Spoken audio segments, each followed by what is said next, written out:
let's turn to Matt Walsh with Ryan Grimm. They had Matt Walsh on to talk about the racist neo-Nazi originated conspiracy theory about Haitian migrants eating pets. Walsh has a new book out, or a new movie. Oh yeah, right. About Am I a Racist or whatever it's called. Apparently the media is too afraid to touch, despite that. Yeah, that was his spin, but if you really read each one of those tweets, he went through the list of outlets they reached out to and complained about how each one turned down reviewing the movie. Well, I don't think it was well marketed, to be honest. Like, this is one of the first times I'm hearing about it. Well, that's what he was trying to do by going undercover on the floor of the DNC in that stupid wig. I mean, he loves a chance to put long hair on, much like Steven Crowder. They love long wigs. It's just such a wonderful experience for them. He uses the same disguise, not just in public, but in all his movies. It's like that long-haired wig. Sometimes he's a hippie. Sometimes he's just like a liberal teacher who, like in Lady Ballers. But it's like the same disguise. I know. Maybe they long to be metalheads, Emma. Have you ever thought of that? They just can't live out their metal dreams, so they have to wear the wig. I haven't considered that, but speaking of metal, Ryan Grimm took a metal chair to his argument here. Like, this is part of why he's not a serious person, and there's so many reasons for it, but he got clocked by Joe Rogan on his trans documentary, where he said there were millions of kids undergoing gender-affirming care, and Rogan found out and did research in real time unintentionally.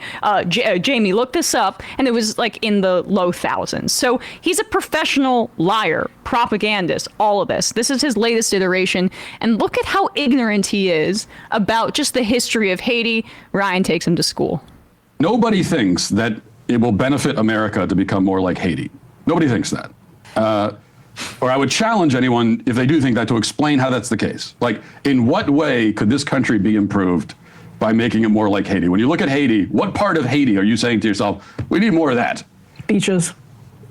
Well, we have more beaches than them too, right? Don't we? Right. We're a much bigger country. We don't want a marine invasion and occupation of the United States that constantly decapitates governments and takes the money out of the country. And saddles us with we don't want the Clintons debt either. from a revolution. Yeah, Jasinski's got it. Right. Although I don't. So you're saying that we wouldn't want to be like basically a colony that the entire West spends 200 years punishing after the Haitian Revolution. I get that. I understand that, but also at a certain we wouldn't want that. No. Yes. We wouldn't want that, but I would also say that that's not entirely why Haiti's in the position that it's in. I mean, at a certain point, as a country, you have to stand on your own 2 feet and take care of yourself. And but at what point is that? They elect Aristide and we overthrow Aristide. Then they elect Jovenel Moïse. Jovenel Moïse is assassinated a bunch of people. Sorry, I hate to. Grimm's doing such a good job here, but I just want to reinsert what I just said about we don't have to go back far. We can go back to the Obama administration. Matt Walsh, what do you think about that administration? Even Emily points it out as a conservative. Yeah, the Clintons, the Clinton Foundation, even putting the Haynes Levi Strauss minimum wage for textile production aside, you still have the botched response by the Clinton Foundation after the hurricane or earthquake in 2010. Yes. Which was a notoriously failed too, which played a lot in 2016. Well, I mean, not as much as we wanted it to, but which I was paying attention to. Yes, yeah, right. And also, Matt Walsh doesn't even know what he's talking about there. He's completely on the back foot. But when he refers to the Haitian Revolution, that's a part of it too. It's the racism that conservatives reflexively have towards Haitian people is just that. But for conservatives that actually know the history, and Matt Walsh clearly isn't one of them, a lot of their resentment towards Haiti is what Ryan describes, is the fact that Haiti successfully had a slave revolt. And Haiti has been paying for that with reverse reparations for centuries. Reverse reparations because of the loss of capital from the slave owners in France. That's part of why Haiti is in the situation and that it is in terms of political and economic turmoil, and the privatization disaster capitalists that have come in, aided by NGOs like the Clinton Foundation and other organizations. And so that's what Ryan is alluding to. But Matt Walsh isn't even a well-researched racist here. He's out of his depth. Yeah. What point is that? That they elect Aristide and we overthrow Aristide. Then they elect Jovenel Moise. Jovenel Moise has assassinated a bunch of people with American connections, and then we install in 2021, like the United States installed the prime minister that we just ousted. Like, so we could say, okay, yeah, you got to get over the 200 years ago, but like we're still doing it. Right. Yeah, I mean, and I'm not in favor of. I'm very non-interventionist in my policies, so I'm not in favor of most of the things that we're doing in other countries. We just made the new government in Haiti in a hotel room in Jamaica, and then we insisted that whatever government we made in Jamaica had to allow Kenyan troops to come in under the flag of the UN in order to go to war with the gangs. Yeah, I mean, I'm not interested in. Right. If it were up to me, I'm not interested in doing anything in Haiti. Like let Haiti be Haiti and take care of them. That's sort of my whole point here. Let them take care of themselves and their own problems. I'm also not saying that there's like never a scenario where we let someone from Haiti into the country.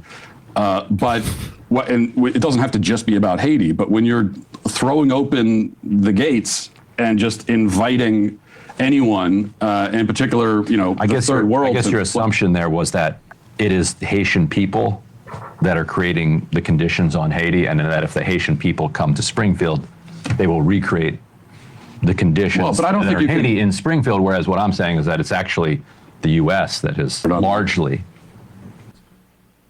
Oh, wow. Check out Dropsite. Check out Ryan's work everywhere. But yeah, I mean, the United States violently occupied Haiti. I'm so against intervention, I don't even really know about it. Right. I'm against learning about it, being aware of it as the context that sets the conversations I'm having. Into the 20th century, the United States was occupying Haiti. Go on, Brandon. Sorry. No, I'm so against yeah. intervention. I'm not going to intervene in my own stupidity. Yeah. I'm so against intervention, you guys. I'm taking a neutral position. The main part of intervention that he seems to be against, though, is the small part where America takes responsibility for the innocent people who are caught up in this, and we bring them here so they can live ostensibly a better life than under the conditions that we put the country of Haiti in. I'm actually surprised he didn't have a better answer to that, because this is not the first time Republicans or far-right commentators have been confronted by like, hey, a lot of the countries that you're saying people are coming from, it's because America's like conducting a drug war there, or because we did a coup, or because we're like exploiting them and all of their They natural use this resources. against, just to buttress your point quickly, Brandon, they use this against Biden because of the Afghan parolee problem, right? Or the Afghan parolee initiative, right? Yeah, and I mean, usually the response is just like, who cares? You're saying that like they're weak country, blah, blah, blah. So it's just weird that he didn't even go that far. He just seemed almost shocked by the fact that this is happening. It shows his ignorance. I think that ignorance is exactly right. I think they legit think when people say, well, look, this is what America did 20 years ago, 5 years ago, 50 years ago. I think they literally think that is like some kind of fallacy. No, they think it's whining. To historicize. Yeah, it's like this is some sort of woke hand waving when it's actually just historically situating the problem that we're trying to fucking address. But the entire all of conservatism is based on no understanding of history. I mean, like, I guess this is kind of a point that we've made many times. It's nothing new, but if you learn history, it's quite clear when patterns emerge. It's myth versus history. It demystifies things like, American exceptionalism, or what capitalism really means in the context of the global South, or I think that's definitely a huge part of it. But another part of it is they really do view history as like this thing in the past that has no relation to current day. Yeah, that's true. They view the event that some of them will understand the event, the wrongdoing to a group of people. You could use any single one against any sort of marginalized group throughout history. The atom bomb. They'll understand. They'll understand that happened, and some of them might even view that as bad and wrong, but they do not understand the reverberations that one event causes. And sometimes there are multiple events that come after it. They just don't understand all of that. They just get that one big mainstream event they learned about in like elementary school, and then they do not understand or comprehend the effects that event causes in the decades or even longer. they may though understand it in the sense of like they don't even understand if they were placed in that historical period that they would be the villains. That's like in part the issue in that situation. They struggle with object permanence or like historical permanence, right? In the sense that they view things as what they see in front of them in terms of time. Well, yeah. But I also think, like, you know, they don't want to grapple with history because that would contextualize the positions that they have in this current moment, right? And so that is a lack of intellectual curiosity that also just protects themselves. Well, yeah, I think that's because a lot of them also don't like, you know, what Matt is saying is very true. I think the way we teach history in this country, especially at the high school level, oftentimes like teaches history as like discrete events, but also just the way like right wingers think about stuff is like a very reactionary way of thinking. They try to work through everything, every phenomenon that they see in the real world from what they presume to be first principles, just like their senses, what they can see in front of them, what they can interpret, like based on an underlying set of facts that they learned in like high school. And also they don't acknowledge any kind of subconscious biases that they might have, either, you know, based on the context that they're raised within too, like Matt is kind of saying. And so a lot of times they just work from a very American chauvinist opinion of the world. They work from a very like misinformed opinion of science, and they try to suss everything out like with their own brain without trying to learn anything from other people. And they naturalize everything, yeah. Right? So they naturalize every existing hierarchy, and they naturalize the existing way of the world. And that's what makes it really susceptible to anti-immigration stuff, because a lot of them are prone to like correlation fallacies where they see two things happening at the same time, or like they perceive or acknowledge two things happening at the same time. And so they assume they have to be related directly as opposed to like having intervening variables. So a lot of that, you see that happening in the 90s and like these anti-immigration witch hunts where it's like, oh, I'm noticing my standard of living decrease. At the same time, there are more Haitians in my community. Those two things must be because the influx of Haitians is causing my standard of living to decrease. And it's like, no, neoliberal politics, neoconservative politics are causing everyone's standard of living to decrease further and worse, and in the global South, specifically Haiti. And that's what's causing a lot of migration, and it's also impacting you. So people have a hard time making those like determinations. And it's pumping JD Vance to the vice presidency of the ticket, because all that money that should have gone back to like let people in the Rust Belt stay in their homes and the rest of the country went into Silicon Valley so they could make commercial spyware disguised as social media and AI to try to replace labor, and cryptocurrency, because we need to find a way to make magic money out of thin air, even more so than was done during the sort of post-financial crisis era.